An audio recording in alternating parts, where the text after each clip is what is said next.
Well, howdy, nearly senior citizen here. Greetings, boys and girls, and welcome to this, another brand new day. Monday morning. On my lap, I have a seed-filled hamster. She was digging through the bedding, and now her cheek pouches are again, well, at least this side, filled with seeds. She doesn't want to look at the camera because she's a hamster, and she has an anti-camera gyroscope. But she's a sweetie. She's a rodent. And rodents are awesome. I mean, not all rodents. The naked mole rat dug on her tail. It's a fine rodent. It's just, it looks gross. There she goes, back to where she was digging. So she can go re-digging. Oh no, I just noticed my little saber that was sent to me by the people that make the game Cane Magic Zero fell down, and I had it right there, and it was getting all curved because it's inflatable, and now it fell down, and I just realized it now. Darn, I wonder when that happened. Oh well. Last night I did go walkies, very good thing. So it was 6 miles up to the Walmart area, and then 3 miles there, 3 miles back, 6 miles total. So it took like 2 hours, and that's fine. It was a good walk. Definitely a thumbs up. I didn't think too much while walking on it.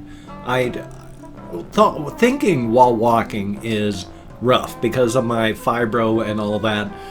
I get distracted like that. So any subject that I think about is a good subject because I can think about it, worry at it, and then I'll forget half of it and then have to start from scratch again. And it doesn't feel like I'm just retreading my steps because I've forgotten what I was thinking about. So much of what I think about while I'm out walking is just boom, out into the ether and gone. But that's okay. I mean, it's just something to keep me thinking while I'm, not thinking, but not bored while I'm walkies. And that's good. Because it's primarily, it's like static, just something like listening to the radio. In fact, there are times when it's just effectively static, just so, and it's good. It's a good thing, definitely. Past that, didn't do much at all. Went to bed late last night because the night before, I went to bed at 10:30 at night. Because I was just bored, I was tired, I was hurting, so I went to bed, of course. Woke up at right around 3:30, so at 4 o'clock in the morning, I was wide awake.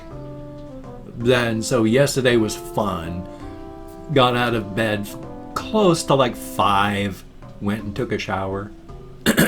So, at least it got done.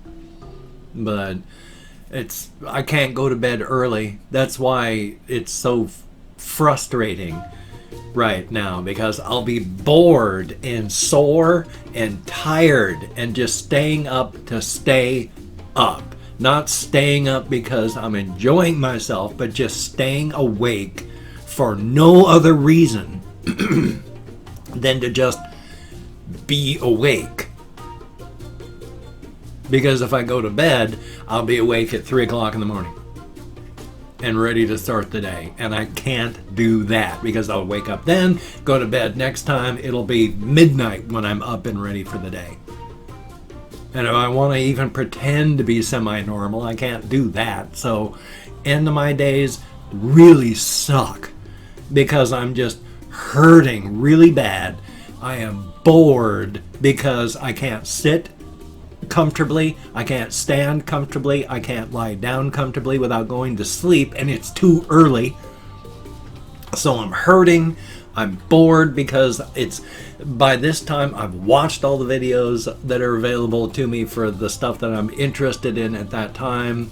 There's nothing else to look at. I'm uncomfortable and bored and tired enough that playing a game, if I got into it, I'd get into it just in time to have to stop and go to bed. So there's nothing to really do. But I can't go to bed or I'll be up at way too frickin' ridiculous of a time. So the end of my days just suck and I hate them. But what can you do? Plus, I'm reading an electronic book right now called Bone Shaker. Now, it seems like it's, like a sequel, but it's not, apparently, because I just read the Wikipedia article on it. It was written back in 2010 by, I think it was like Cherry Priest. But it takes place in an alternate United States. Very, very alternate. It takes place in Seattle. But it's back around the time of, excuse me, the Civil War. Only the Civil War is like raging on and on and on and on. And the United States is also fighting England. So there's a big battle and a fight, but this takes place in Seattle. But Seattle and Washington State is not a part of the United States yet because of the wars going on. They're hoping that, Seattle and all that can become incorporated at some point, but with the war going on, that's bad. And that's also really bad because life in Seattle right now, nobody lives, they thought nobody lived in Seattle. But some people do. But what happened? Two people very important to the story that died before the story even starts. There's Maynard Wilkes and Levi Blue. Now, Levi is short for like Leviticus, but Maynard Wilkes was a cop from back then. And he's very important because he's the father of the main character. Levi Blue is also important because he was the husband of the main character, Briar Wilkes. She's this older woman, but not older, probably, she's got a 15-year-old son, so like in her 30s. But her husband, Levi Blue, was an inventor. The house that they lived in filled with machines and stuff. Loved machines, loved making gadgets, built a machine, huge machine in Seattle. When it was turned on, it caused a massive, horrific, gigantic earthquake that broke open the earth, and from inside of the earth seeps this yellow gas, blight gas they call it. It killed 99% of everybody who got hit by it. 1% of those that got hit by it basically turned into zombies. So there's a zombie thing going on from this gas. The town died. It's been walled off. They called the zombies inside just rotters. The gas still flows out of these vents in the earth. And so the people that live outside of Seattle, when you go outside, you have to wear heavy gear because that blight gas, it goes out. It gets into the environment. It pours out of the rain. It's in the Puget Sound. They have to process the water to get the poison out of it so that people can drink water. When you go outside on bad days, you wear masks. Well, her son, Briar Wilkes, her son really believes in, the father, Maynard Wilkes. He is a mythical feature among the underworld of this place because he was a cop, big cop, major cop. There are a whole bunch of people that were in the jails when the blight gas was coming. And he gave his life going in there, opening the gates and holding the gates open to let all of the prisoners out because everybody else had just abandoned them to die. And he went in and he let everybody in the prisons out at the cost of his own life. So with Maynard Wilkes, there is a huge mythological importance put to him. Anybody, Briar Wilkes is going into Seattle to get her son. She's found out people still live there. Like the Chinese from the, back in the old days, the whole highway thing, they passed a law in the U.S. saying it's okay for the Chinese to work there, but you can't bring your families. For whatever reason, the Chinese could have left Seattle, but haven't. They've blocked off, sealed off many, many buildings. And there are these huge pipes that go up above the walls that surround the city. and they have these massive bellows that bring clean air down, and they burn coal, and they keep the air flowing inside of all these blocked off buildings, and nobody knows why. But for right now, the main character, Briar Wilkes, is going into the city to find her son, because her son wanted to prove that his father wasn't a bad person, and his grandfather was good too. And so I'm 100 pages into this 320-page novel, and it's good, but it's like a sequel, but there's no prequel, and so it throws a lot at you, and you have to wade your way through it. I mean, I've only been finding out at page 100 slowly about a lot of this stuff. So it starts like a movie with zero exposition, just in media res. You pick up the world building as you go. It's quite fascinating. It's pretty good. I like it. Definitely a thumbs up. Past that, I'm just thinking of various things to write about myself. Still have little weird ideas, stronger ideas, and bizarre stuff. I've got one story that I want to rewrite from my youth. I only did 2 of the stories of a plan 3. It works in reverse order. This guy goes out camping, and he's out hiking. He enters a valley, and there's this thing that's inside there. And when he gets inside, he finds all these dead things inside of seats. And there's one seat left. And he takes a seat, and when he reawakens, that's all gone. Years and years later, he goes back, and it's hard to find, because when he was actually, getting close to the place with, the strange anomalies, his cell phone doesn't work, his compass doesn't work right. He's like completely cut off. When he gets there again, he finds this tower-type thing in half construction, and things and beings that recognize him there.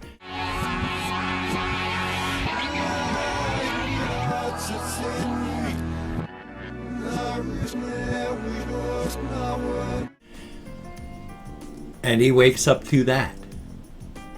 I have yet to do the 3rd one. I think that's going to be like the beginning thing, and then I don't know what's going to happen. So, we'll see. I mean, it's not anything special or what. It's just a odd Lovecraftian type thing I had when I was younger. Nothing special. Still, as stated, most of the points from my stories are like, it's like, hey, this is weird, but I hope you enjoyed yourself. I'm not a deep, intense writer. I come up with deep and intense ideas, but I don't know how to really do anything with them.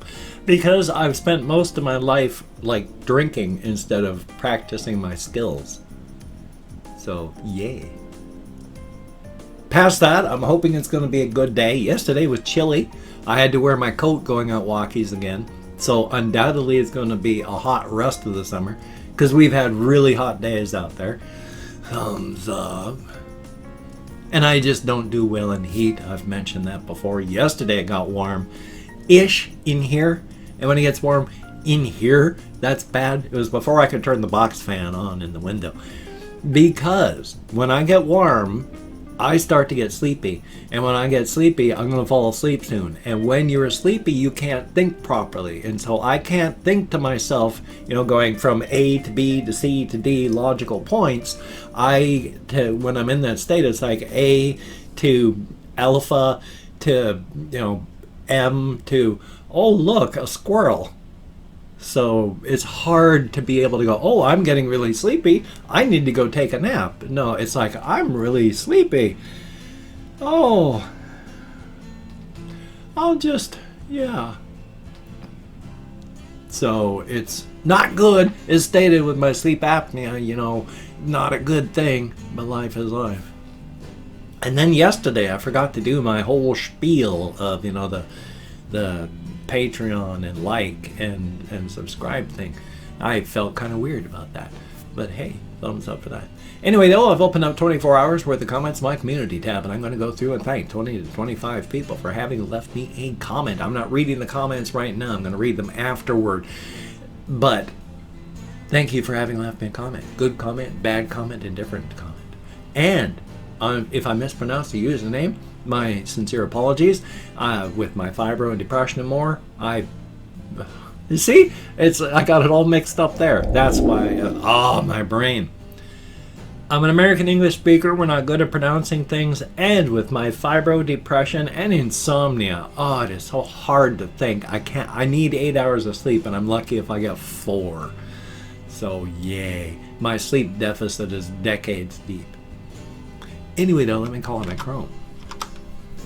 So we have Bugaboo Ladybug, thank you so very, very much. And Ice Damon, greatly appreciated. Aaron Buckley, MP4, thank you very, very much. Vinod Bot, thank you. I sure hope at least I'm close. Lil Kennedy, greatly appreciated. Tamara Alves, thank you very, very much. Gavin McNulty, thank you, greatly appreciated. Rez, thumbs up and thank you. Juliana Correa, I bet I'm nowhere close, thank you very, very much. Noah Rusty, thumbs up. And Kathy Kitscat, greatly appreciated. Confused Owl 29, thumbs up and thank you. X Turner, greatly appreciated. And Lawrence Shadow, thumbs up and thank you. Trinity Livingston, greatly appreciated. Anisha Townsend, I sure hope I'm close, thank you very, very much. And Little Terrestrial, thumbs up and thank you. Matty Hendo, greatly appreciated. E9 Clyde 9, thumbs up and thank you. Joseph Scarborough, you're a very unpleasant and very foolish individual. Muma Incorporated, greatly appreciated. Otto Katz, thumbs up and thank you. Sebastian Ferris, thumbs up and thank you. Oli C. Vikshaland, greatly appreciated. And Russian Timing, greatly appreciated each and every one of you. I still got a call. Of course, because I'm paranoid and a human being, I think, gosh, bone pain. I've worked in, healthcare. That could be, bone cancer. Because bones hurt with cancer. So maybe I should get that checked out. Paranoia. Well, good golly, Miss Molly. Here, I'll do the spiel now. If you could check out my various links, I have Twitter, Facebook, GoFundMe, Patreon.com, NearlySeniorCitizen.com. If you could donate to my GoFundMe campaign or become a Patreon.com patron like one of these beautiful and awesome people, that would be beautiful and awesome. But if you cannot donate or you simply do not donate, I take all good wishes and I deposit them in the bank of my heart where I draw interest, so thank you very much. If you could toss me a like, I do appreciate all the positive validation I get for my existence. Definite thumbs up. And if you could subscribe to the channel, that would be very cool. Greatly appreciated. I would understand if you did not wish to. But if you are down with it, I will do my very best to keep you entertained from now until the literal end of time. A definite thumbs up. Well, likely to be short today because it's not even 18 minutes and basically I've said everything that I wanted to say. I bubble sort my brain, so really I go into this blank, no specific agenda, no specific ideas, just whatever happens to pop up in my head, and my apologies, my neck is itchy.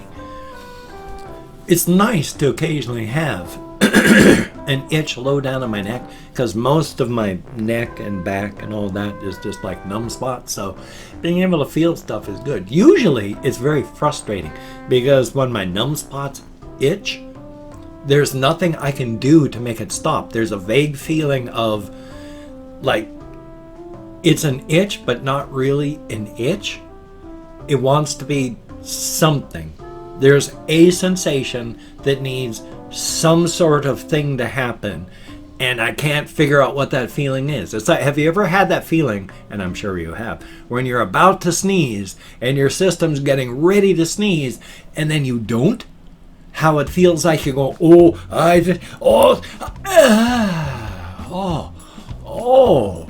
because your body didn't go through with it. You've got all that pent up sneeze waiting to come out, but it's not going to do it.